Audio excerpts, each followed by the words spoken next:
Now Samapatti. All noble persons can enter into their respective phala samapattis. A Sotapanna can enter into Sotapatti phala samapatti. A Sakadagami can enter into the Sakadagami phala samapatti, and so on. So when they want to enter into the phala samapatti, as I said before, first they practice vipassana meditation, and then they enter into the phala attainment. And that process is described in section 42. Now we go to the section 43. Section 43 is the attainment of cessation, Nirodha Samapatti. Nirodha Samapatti can be attained by Anagamis and Arahants only, not by Sotapannas and not by Sakadagamis, because they do not have the degree of samadhi needed for practice towards attainment of cessation. So when a person, let us say an Anagami and an Arahant, wants to get into the attainment of cessation, first he enters successively upon the sublime attainments, Rupavajara and Arupavajara attainments, beginning with the first jhana. Okay. An Anagami or an Arahant who wants to get into attainment of cessation must have attained the jhanas first. He must have attained all the 8 or 9 jhanas. And when he wants to enter into Nirodha Samapatti or attainment of cessation, then he enters into first jhana, second jhana, third jhana, fourth jhana, and so on. And then after emerging from them, one contemplates with insight the conditioned states within each of those attainments. That means he enters into first jhana, and then he gets out of the first jhana, and he practices vipassana on the first jhana, or on the conditioned states that arose with first jhana. That means the mental factors and others. Having proceeded thus up to the base of nothingness, so he should go on like this, the first jhana, and then emerge from it, and then practice vipassana, and then enter into second jhana, and then gets out of it, and then practice vipassana, and so on. In this way he must proceed or go up to the base of nothingness. That means akinchanya yatana, the third arupa vajra jhana. So he goes up to third arupa vajra jhana. After that, he attends to the preliminary duties such as the resolution, etc., and enters the base of neither perception nor non-perception. So he enters into the third arupa vajra jhana, and then he did the preliminary duties. So there are 5 of them. Before entering into Nirodha Samapatti, he must take care of these 5. And those are given on page 364, about the middle of the page. 1. That any requisites not connected to his body should not be destroyed during the attainment. The requisites connected to his body, such as his robes, are automatically protected by the attainment itself. So when a person is in the state of jhana or in the state of attainment, the things that are attached to him cannot be destroyed by fire or water or whatever. But there are some things that are not attached to his body. For the protection of those, he makes this resolution. And number 2, that he should emerge if his services are needed by the Sangha. He makes a resolution, if the Sangha needs me, may I emerge from this attainment or something like that. And when Sangha needs him, he will emerge from that attainment. Or when somebody goes to him and then tells him that you are needed by the Sangha or expected by the Sangha, then he must emerge from the attainment. And number 3 is that he should emerge if he is summoned by the Buddha during the Buddha's lifetime. So if Buddha wants to call a monk, and if he is in this attainment, then as soon as Buddha has the desire to call him, he will emerge from his attainment. So Buddha's desire is so powerful. And also the Sangha's need for the services is so powerful that even when he is in this attainment, he emerges from the attainment. And the last one is that he is not bound to die within 7 days. So that is for human beings. So it is said that human beings can survive for only 7 days without food. So a person must look into his life whether he is to be alive for more than 7 days. So if he is not going to be alive for more than 7 days, or if he's going to die within 7 days, then he should not, or he must not get into this attainment. Because during this attainment there can be no death. And after making these resolutions, he enters the 4th immaterial jhana. So he enters into the 4th arubhavajara jhana, which occurs for 2 moments of jhana, so 2 moments. Immediately after he attains cessation, that means immediately after the mental activity stopped. So from that moment until he emerges from the attainment, he is like a statue. He is just a physical body, no chitta, no cetasika, just rupa going on. So the stream of consciousness is temporarily suspended. Now it is said that they enter into this attainment of cessation because they want to be less oppressed by suffering. Now when you have mind and body, there is always suffering. So only when you have no mind and body can suffering cease altogether. But at least, although you have the body, if you can suspend your mental activities for some time, then during that period you feel very peaceful, or you do not experience suffering during that time. And so anagamis and arahants, who are the attainer of the all 8 or 9 jhanas, often enter into this attainment of cessation. When emerging from the attainment of cessation, in the case of an anagami, then the anagami phala consciousness arises for one time.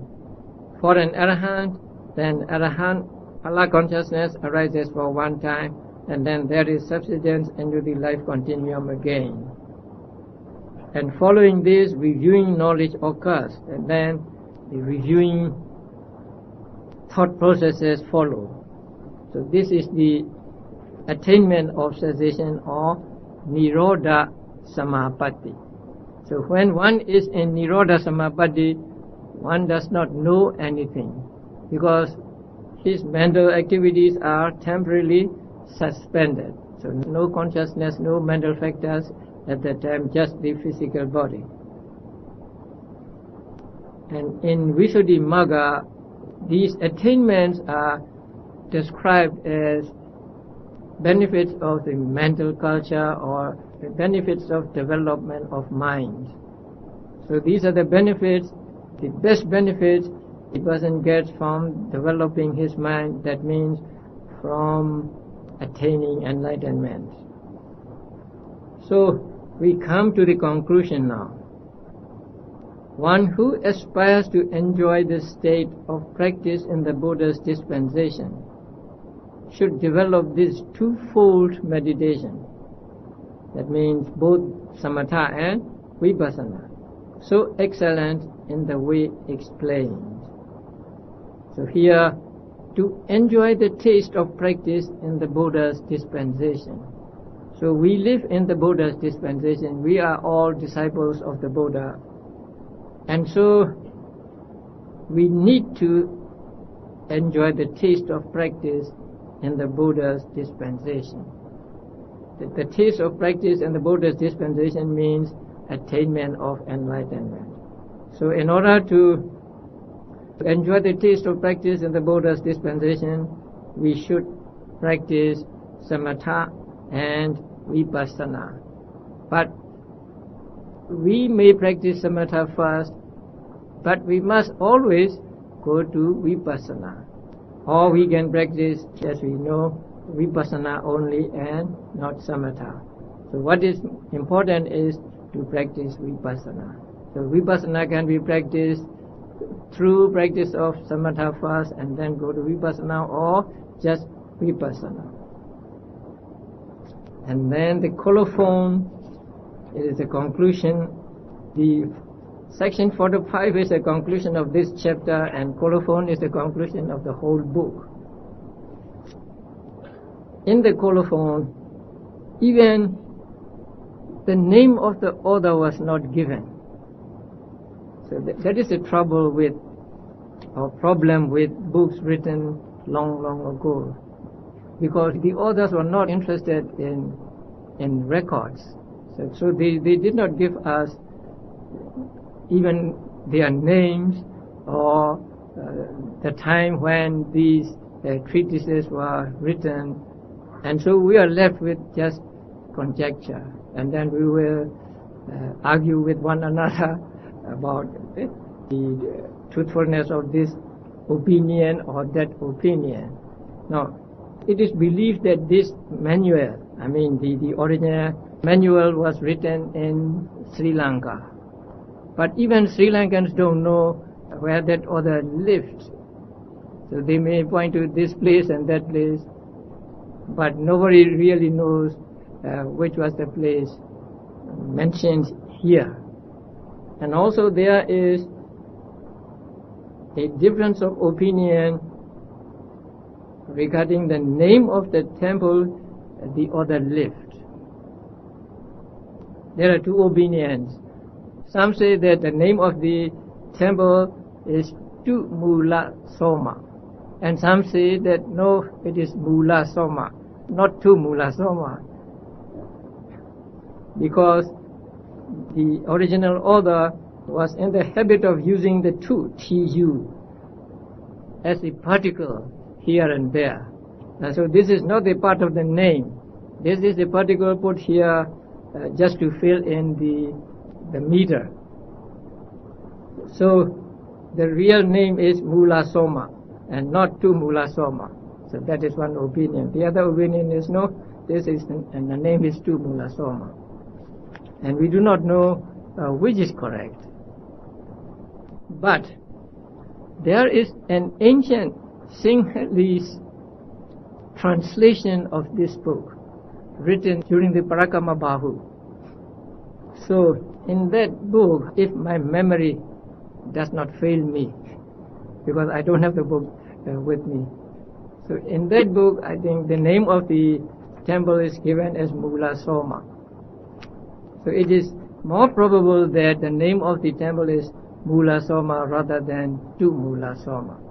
And the name of the author was said to be Anuruddha, because at the very end of this book it is said, thus ends the treatise called the Manual of Abhidhamma, composed by Acharya Anuruddha.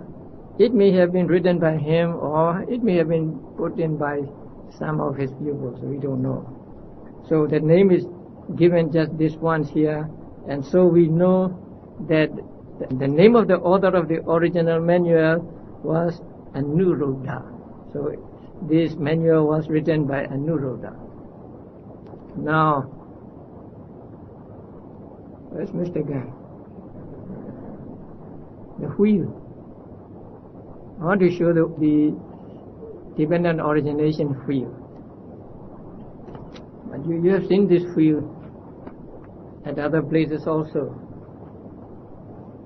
oh, your transparency is old. So this is a field, and in order to understand the saying that when you take avijja, ignorance, you also take tanha and upadana. And when you take kama bhava, you also take sankhara. So here they are shown by shading. So dark shading, avijja. So when you take this, then you must also take these two. So in the past, this is past, that's it, past period. So in the past, there are actually two causes, avijja and sankhara. But when you take avijja, you also take tanha and upadana. And when you take sankhara, you also take kama bhava. So in fact, there are not two but 5 causes in the past. So you get 5 causes in the past that way. And then 5 results in the present. They are playing. And then 5 causes in the present. Now here also there are only 3. But if you take these 2, tanha and upadana, you must also take avijja. And if you take kama bhava, you must also take sankhara. So why do you have to take tanha and upadana when you take avijja? Because they belong to the same round, the round of defilements. So when you take one belonging to the round of defilement, you must take the others also that belong to the round of defilement. So the same with other rounds. So when you take avijja, you also take tanha and upadana, and when you take sankhara, you also take kama bhava. I think the others are not difficult to understand. And when you take jati and jara marana, you virtually take these 3, 4, 5, 6, 7, because the vijnana here, consciousness begins with rebirth consciousness, and also resultant consciousness during life. So when we say jati and jara marana, we virtually say these 5. So it is said that in the future there are 5 fruits. Okay. So we have come to the end of this class, but not come to the end of the study of Abhidhamma or even this book, right? So I'm very glad that we are able to complete this course today, and also I'm glad that I am able to help you to study the Abhidhamma. Abhidhamma is said to be a treasure house. So there are many treasures in that house. But suppose you did not have the key to that house. However much you want to enjoy the treasures in the house, you could not, simply because you did not have the key. And the first key was made by the Venerable Anuruddha when he wrote the original manual. And then there are 2 persons here who made that key available to you, and they are Sayādaw U Sīlānanda and Bhikkhu Bodhi. He wrote this book, and it is very well written book, and I think it is the best of the translations. As far as I know, there are, including this, 4 translations of Abhidhamma Sangha. And believe me, this is the best book. So we and I am the person who gave the key to you. So now you have the key. It only remains for you to use that key, open the treasure house, and enjoy the treasures in it. So please do not be satisfied with just understanding the manual. Please try to understand the manual more intimately by going through it, not just once, many times. And then please open the treasure house and then enjoy the treasures in it. So go to the Abhidhamma Pitaka, and you can pick up any Abhidhamma book now and read, and you can understand. And so we are very grateful to the Venerable Anuruddha, and also grateful to Dr. Uri Wadadama and Bhikkhu Bodhi for giving us this well-written book. And also there are many people we owe thanks to for this class. Now the first person is Mr. Gan, because it was he who called me one day to the United States and invited me to teach Abhidhamma, but that was not in Singapore but in Malaysia. So I did not know him, but I accepted, and so I went to Malaysia and taught a class. And then he asked me to teach Abhidhamma here in Singapore also. And so this class was jointly organized by Singapore Buddhist Federation, Ananda Mityarama Buddhist Youth Circle, Buddhist Fellowship, Leon Sangsi Temple, Palilai Buddhist Temple. And now the Burmese Buddhist monastery has joined the organizers. So we should thank them for organizing this class.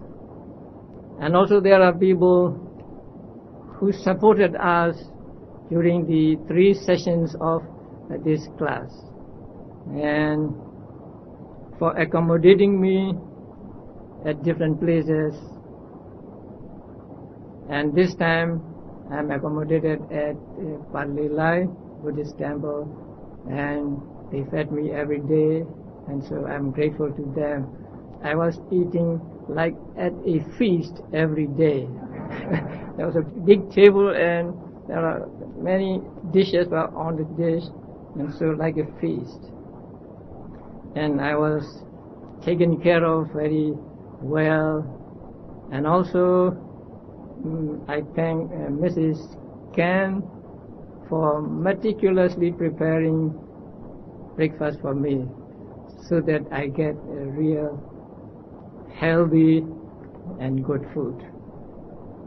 And also I'm not good at remembering names, who offered transportation to and from this place. So from the beginning of the class until today, I think, please, Mr. Yeah. Right. So, please excuse me for not remembering the names. And also I thank Bhikkhu Bodhi for coming to the class every day and to support me and to encourage me. So I feel more comfortable when he is here. So we have to thank everybody for the success of this class, and I hope that you will not stop just here, but go on studying the Abhidhamma, and also to spread Abhidhamma. Now when I taught Abhidhamma to Mexican people, so first they came to the United States, and then I went to Mexico to teach them, like this, 3 chapters at a time. And I told them, each one of you must teach 10 people. So in that way, Abhidhamma can spread very quickly and very extensively. So I would like to say the same to you. So please share your knowledge of Abhidhamma, and however small or however big it may be now, please share your knowledge of Abhidhamma with your friends, at least 10 of them. So I'm told that there are about 200 people here now. So if each of you teaches 10 people, that means 2,000 people. 200, yeah. So if you do like that, I think Singapore will become the stronghold of Abhidhamma in Southeast Asia. Okay, I thank all of you for giving me this opportunity to teach you, because if you don't invite me to teach, I will not have the opportunity to teach. And I'm always glad when people are interested in Abhidhamma and want to study it. Now, Abhidhamma has come to stay with us. So I think it is waste of time to find out whether it was really taught by the Buddha or it was taught by somebody else, or whether it was added, because it has come to stay with us, and then the whole of Theravada is based on the Abhidhamma. So we cannot throw away Abhidhamma and be Theravada Buddhist. We still be Theravada Buddhist. So it is, my attitude towards it is like this. Whether I like it or not, Abhidhamma has come to stay with me, and so I must study it so that I understand the Theravada teachings correctly and fully. So Abhidhamma has come to stay with us, and so we should just study it. And after studying it, you can decide for yourself whether it is useful or not, or whether it is good or not. But coming to decisions without even trying to know what it is not a good thing to do. So you may say that Abhidhamma is very good, or Abhidhamma is not necessary. But if you do not study it, if you do not understand what it is, there is no point in saying it is good or it is not good. So I want you to, or I hope you will study more of Abhidhamma, or going through this book again, and then you will have discussions with your people and spread Abhidhamma to other people, or if possible to other countries. And also I must thank Venerable again Venerable Sek Kwang Fing. So I thank you very much for supporting our class, and also for doing what he could to get visa and to get the permission and so on, so that I can teach you without interference. And not only did he help me in that way, he also attended the class. So there are many people I have to thank you, and if I do not mention somebody words of thanks, please excuse me, because I am an old man and so I forget many things now. My memory is not as good as it when I was young. So if I leave out any names to thank, please forgive me. So I'm very glad today, because we have successfully completed this course of Abhidhamma in the country of Singapore. So I think Singaporeans are very lucky in that they are now able to see 3 persons involved in the production of this book at this place. So, if you open the book, you will see that Venerable Bhikkhu Bodhi and Venerable Urivata Dhamma and me, 3 persons. These 3 persons are involved in bringing about this book. I am not an active participant, but though. And our meeting here is actually very rare. Bhikkhu Bodhi and me have not met each other for nearly 20 years. We met last in 1982. And then, although I know that he was in Sri Lanka, we have no personal contact with each other. But the contact we have was through a third party. So it is a rare chance that Sayadaw U Dhamma and Bhikkhu Bodhi and me meeting here at the conclusion of this Abhidhamma class. I don't know when 3 of us will meet again. So again, thank you very much for attending the class. So thank you very much.